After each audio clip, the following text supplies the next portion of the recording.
Alright boys, I thought I'd give you a quick review of Conan Exiles.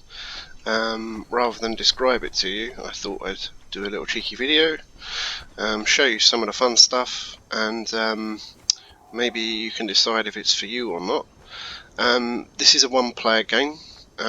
You can play obviously the online PvP stuff, but I have played enough Rust and Ark and all that sort of stuff. I know how those things go down, and I really don't want to spend my evenings defending my stash of gear from raiders. It's just not for me anymore. So here it is. It's very Skyrim-esque, I would say, looking over the shoulder as you run around. The combat is quite slick and responsive. There's a heavy attack and a light attack. There's also a special move, and it all relates to what weapon you're using. I've got the old Schwarzenegger two-hander here. The other weapons, it's all sort of spec related really. So you could go, the special move on the shield is obviously to block, and with the heavy attack with this weapon, you kind of leave a hamstring. So there's lots of stuff to get your teeth into. Probably comes a lot more relevant in the PvP and the online stuff, because you can have a rogue spec, and pew pew with daggers and stuff which leave bleeds.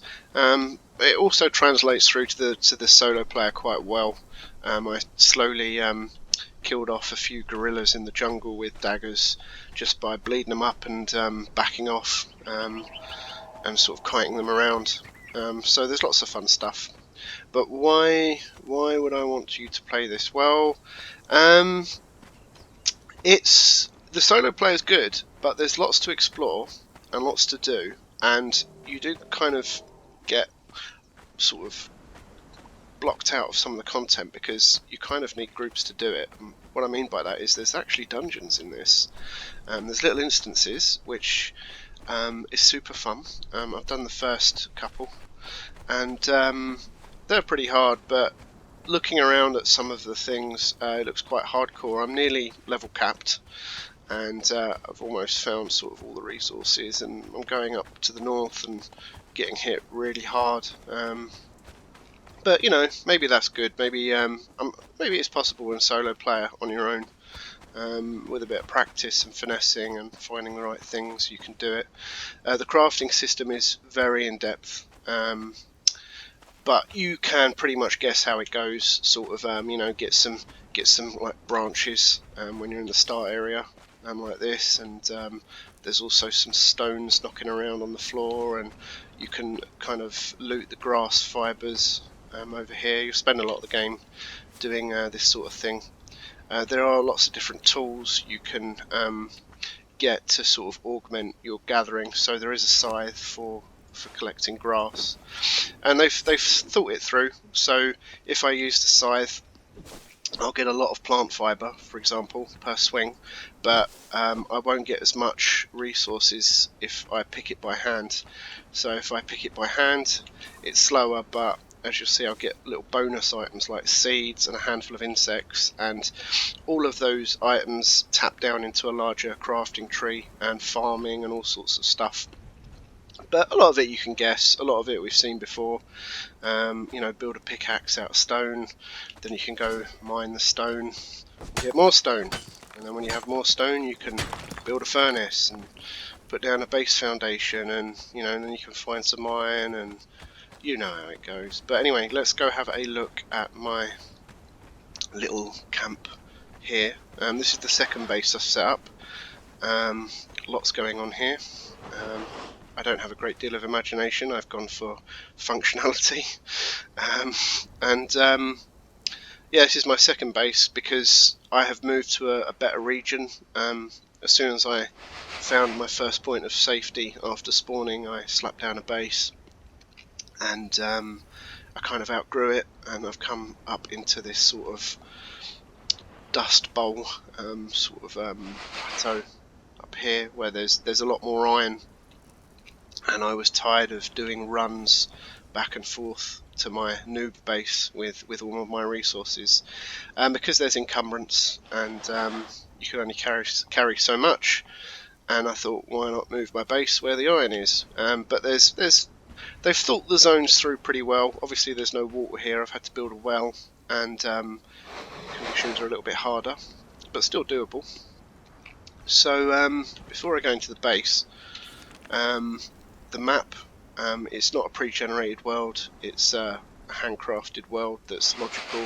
So you always spawn in the south, and I think this is the same for the multiplayer, and you work your way up to the sort of noob river. So as soon as you encounter water, you generally tend to settle, and that's where I did. I settled on one of these islands here, and it's safe, and you'll outgrow it pretty soon. There'll be plenty to eat, and plenty to drink, and plenty to hunt, but you won't find all of the sort of good resources that you want, and you'll be constantly scouting off to get stuff, and then after a while you'll think, hang on, I'll just move. So I've moved up to here, in the middle, and I have ventured up into the Northern Highlands here, and I have looked inside this place here. They're pretty dangerous, and I had to level a bit to get the sort of stats that I needed to go in there. There's not much of a grind to this. It doesn't feel like you have to power through to go places. It progresses very well. I'm currently level 52 out of a maximum of 60, and the leveling system's done quite well. You get attributes which, again, probably drill down better into the multiplayer, but for solo player, it gives a certain amount of depth. So you get sort of milestones as you pump points into each sort of respective kind of stat, and those milestones give you perks, and yeah, I've gone for a very sort of typical thing that I always do in games where I try and master everything. I've gone for sort of the first perk in every tree, but a lot of this I don't use. But they drill down into very relevant things into the game. In terms of gear, there's the classical sort of light gear, medium gear, and heavy gear. I've gone for the light build. It's a lot easier to travel. You can move quickly, and you can roll out of danger a lot, and it just makes you more flexible, and you can climb better. Yes, there is climbing in this. You might remember there was climbing in the original Conan MMO, and that was more of a gimmick. In this, it's actually very useful, because you can explore everything, and you can climb it.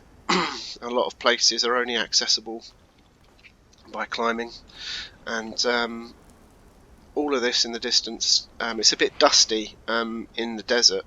This is an effect of the area, not really like a limitation of the graphics. In clearer areas you do get a full range of the landscape. Unfortunately I can't see too well here, but you can walk to everything. There's no loading or anything like that. It's all just sort of open generated, or whatever you want to call it. Yeah, the climbing is sort of is done well. So as you can see, my stamina bar, which is the orange bar, is going down as I climb. If I did that in a huge suit of armor, then that stamina would just drop like a stone, and I would just drop as well. But you can sort of grab onto things as you fall. It's really fun. It's really done well. So the base, I've built this up from very little. There's lots going on. As you can see, you can claim animals. You can nick the babies out of all of the nests and all of the dens, bring them back, put them in a pen, feed them, make them loyal. Sometimes they proc into super pets, which are very useful, and they can follow you. So I can get this cat here to follow me. The pet system is really basic. It's sort of a follow me, don't follow me sort of setup, or guard this area, so you can kind of pick it up and put it where you want it to guard. They can carry stuff, which is quite useful for scouting areas, and they don't seem to have an encumbrance system. They just have a slot system, so you can basically put a huge stack of stone in one of these slots and they won't slow down at all. They have a diet. This, I don't know whether they've just implemented this and they're working on it. it doesn't really matter. I've left one of these pets in the middle of nowhere and they don't starve. They do consume food, but they never really seem to tell you when they're hungry. And I did run out of food at one point and nothing happened. They all just stood here like lemons.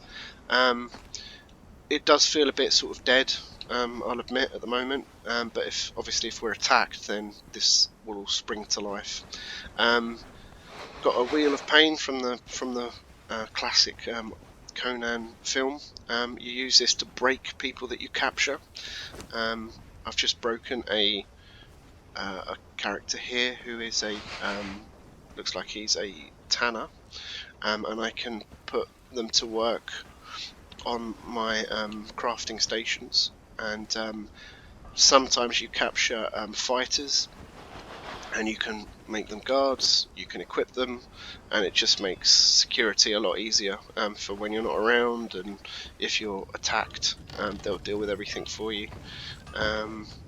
These are all the people that all of the craftsmen that I've put to work, all of the stations. You've seen this sort of stuff before, obviously for tanning. I've got an armour smith there, got some forges, got a carpenter, got a blacksmith, and sort of like a chemistry station. Got a stove there, so I've got a cook. I've got a fire pit over here because the crafting, like I said, is quite intricate. Everyone's fed off of this thing, so you just sort of stick all the food in here. The food does degrade. If you look at my bar, you'll see that on slot 5 I have some meat, and there's a timer on it, so in 46 minutes it will perish. That will only be the top item though, so it will perish to 36 rather than 37. It will just be the top item, which will become rotten, and you can toss that. Got a super pet here. I don't know why I'm leaving it up here. It just feels like I kind of want to keep it safe, really. I proc this hyena. I fed it some really nice food, and you've got a 5% chance of getting like a super pet, and I did on my first go. I didn't even know how cool it was, so I'm doing the typical thing where I'm saving it for some special occasion rather than just risking losing it in some trek somewhere. But you can build all the furniture and store all your stuff and organise stuff out. You can take trophies of animals and stick them on your wall. It's fun. It is fun. You can, plonk items down on tables. So I found lots of weird bits and bobs that I've put around on a table here. And yeah, the farming and the food system is very intricate, and you'll need it. The food is relevant in the game because it's like Skyrim, it's the primary way of healing. You'll have to spam 50 apples in a boss fight. So your stats, sort of your drink and all that sort of stuff, you'll see on the screen. I currently have 2 buffs, one to say that I'm in shelter, and the other that I'm in a condition that's regenerating health, so I'm nice and comfortable. My health and my stamina are maxed. I'm thirsty, so I'm going to take a swig out of my flask and just top my drink up. You can starve and dehydrate to death. I'll just have some food. My encumbrance is sort of midway, and how encumbered you are will affect how well you move. So you can be greedy and take too many resources in a dungeon or on a scouting mission and kind of brick yourself. As it goes through the various bands, your stamina is affected and your speed is affected, and you become a sitting duck. It looks like it's slot based, but as I fill up this last slot I'll get a scroll bar, so in theory you could carry like 1,000,000 bees and lots of plant fibre, but only so much stone, for example. Everything's got a weight assigned to it. So they've done that quite well. I'm quite impressed with that. That does add some immersion, and it does make you think. And like I said, that's why doing all runs from my base here up to sort of this region was just getting silly. So I moved. But when you do move, that was a huge pain. But you can do some weird things, like you can put all of your thralls that you've captured and all of your stone and stuff onto like all of the animals, and get the animals to come with you one by one as like a mini caravan. And I think the elephants have only just captured one of these recently. Yeah, look at the inventory on that. So there's lots to get your teeth into. And as you can see, it's getting dark. The stuff in the background is starting to appear a bit better. that's the creepy volcano stuff in the distance. Haven't quite trekked my way to that yet, but the highlands around it are pretty fucking lethal. So there is a definitely a push towards co-op, which is why I made this video, because maybe you'll play it. I don't know. I don't know if this is the sort of thing you guys are into these days. There's lots of different creepy mobs around that have strengths and weaknesses. This thing is a rock. Oh, I missed there. This thing's a rock beast, and I've just tanked my stamina, so I get a penalty there. I can't do anything. It can't bleed, and I think like it's not, bladed weapons aren't too good. Needs sort of like a hammer to deal with those more efficiently. But I've out-leveled this whole zone really. Nothing here is much of a threat to me because I'm very high level now. But you still have to deal with things when you pull them, otherwise they just sort of chase you endlessly. These are the neighbours. This is a local dungeon. I haven't really found the entrance to it yet or the relevance of the story. I have cleared its front door. It's full of the Picts or whatever they're called, or the kind of like tribal people. It's pretty creepy. I got my body trapped in there a few times. Dying is a problem because all your gear is trapped where you die. So if you die at the foot of a dragon, apparently there are dragons in this, I haven't seen one, you're not going to get your body back without serious, stress. I actually had to give up on my body in this place because everything respawned around me, and it was just impossible, and I had to take a new weapon to go in and get all my old gear, and then I lost the new weapon, and it became stressful, so I just gave up. So I tend to, at the moment, I carry things that the crafting's quite in depth, so you can, this is just the baseline of the light armor. You can get specialized versions of it that are harder to make and need more exotic materials to make, but they're difficult to maintain. They take durability damage very fast, and I like to have things with me that I can repair on the go. So all I've got to do is get some hide from some animals and I can repair this gear. So if I go and kill this, luckily I can one hit those because they spook and they run.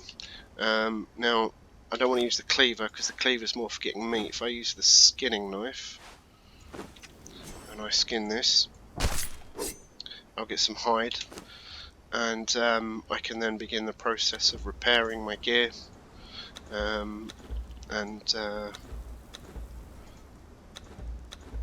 then I can wait till it's all done and put it back on, and it just, makes life a lot easier as you're travelling. There is nudity in the game, which I've turned on.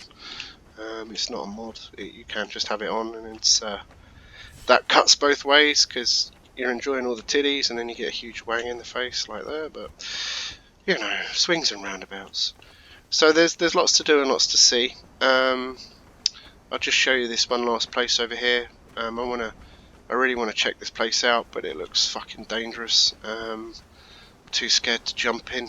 There's probably another way of getting into it. It's a very weird little part of the map. There's some unique mobs here, these undead sort of mummified dogs. See, they're undead. Oh, way! There's that. Oh jeez. Right. Okay, I've fucked up. You've got to think about the combat. If you just go in swinging and miss. The good thing about with the sword is you can hit several things at once, and the combat, it doesn't auto focus on things. You have to aim it. So this little finishing move here, this showstopper, which does a lot of damage, I miss with that all the time, especially when I'm stressing. I will miss. So yeah, as you can see, there's some massive thing down there which looks fun. I could climb down into this, but I imagine there's another way in. But this is basically a dungeon, and it would be good to explore this on co-op really. But no worries if it's not for you guys. There are PvE servers, but they all seem to need mods. I tried joining some, and they were like, "Oh, go download this mod," and I was like, "Not really." So but I know Dave, if he does play, he'll probably have a fucking mod anyway. But yeah, lots to see and do, and it does get very diverse. I mean, there's like a river down there, and you can go get some water. There's coal that you can mine. There's all the iron that I was talking about. There's a lot more of it around here. So anyway, there you go. 20-minute mark. I'll probably end this video. Come and play it. It's good, but you know, 30 quid. I don't know, man. That's a lot of money. Is it worth 30 quid? I don't think so, but it's worth it if you've got 30 quid lying around, so I'm enjoying it. So yeah, cheers guys.